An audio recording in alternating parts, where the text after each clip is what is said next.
Online പ്ലാറ്റ്ഫോമിൽ അശ്ലീലം നിയന്ത്രിക്കാൻ സമിതി വേണം എന്ന് സുപ്രീം കോടതി. ഓൺലൈൻ പ്ലാറ്റ്ഫോമിൽ ഇപ്പോൾ നിലവിലുള്ളത് സ്വയം നിയന്ത്രിത സംവിധാനമാണ്.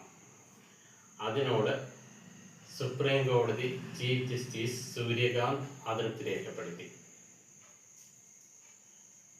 അദ്ദേഹം പറഞ്ഞത്, ഈ അശ്ലീല പരാമർശമുള്ള ഉള്ളടക്കം കാണുന്നവരുടെ പ്രായപരിധി നിയന്ത്രിക്കാൻ ആധാർ പ്രയോജനപ്പെടുത്താൻ സാധിക്കുമോ എന്ന് ചീഫ് ജസ്റ്റിസ് കേന്ദ്ര ഗവൺമെന്റിനോട് ആവശ്യപ്പെട്ടു. സ്വയം നിയന്ത്രിതമായ സംവിധാനം അത് പ്രായോഗികമല്ലെന്നും കോടതി നിരീക്ഷിച്ചു.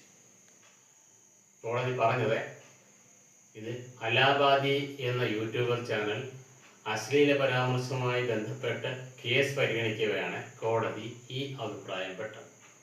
അതുകൊണ്ട് ഇത് സ്വയംഭരണ സമിതി ഇതിനു വേണ്ടി രൂപീകരിക്കാനും അത് പല വ്യക്തികളുടെയും പല കക്ഷികളുമായിട്ട് ഇതിൻ്റെ അഭിപ്രായ സമന്വയം രൂപീകരിക്കുകയും വേണം. അങ്ങനെ പറയാൻ കാരണം, അഭിപ്രായ സ്വാതന്ത്ര്യം നിലനിൽക്കുന്നത് കൊണ്ട് ഇതിന് നിയന്ത്രിക്കുന്നതിന് പരിമിതികളുണ്ട്. അതുകൊണ്ടാണ് കോടതി ഇങ്ങനെ പറഞ്ഞത്. അപ്പോൾ അറ്റോർണി ജനറൽ തുഷാർ മേത്ത അഭിപ്രായപ്പെട്ടത്, ചില യൂട്യൂബർകാരുടെ തോന്നിയവാസമാണ് ഇതിന് ഇങ്ങനെയുള്ള കാരണങ്ങൾ ഉണ്ടാകാൻ കാരണം എന്നാണ് അദ്ദേഹം അഭിപ്രായപ്പെട്ടത്. അതുകൊണ്ട് ഇത് സ്വയംഭരണ സമിതി രൂപീകരിച്ച് ഈ അശ്ലീല ഭാഗങ്ങളും രാജ്യത്തിന് അപകടകരമായ രീതിയിലുള്ള വാർത്തകളും പ്രക്ഷേപണം ചെയ്യുന്നത് നിയന്ത്രിക്കുന്നതിന് സ്വയംഭരണ സമിതി രൂപീകരിക്കണം എന്നാണ് സുപ്രീം കോടതി ചീഫ് ജസ്റ്റിസ് അഭിപ്രായപ്പെട്ടത്.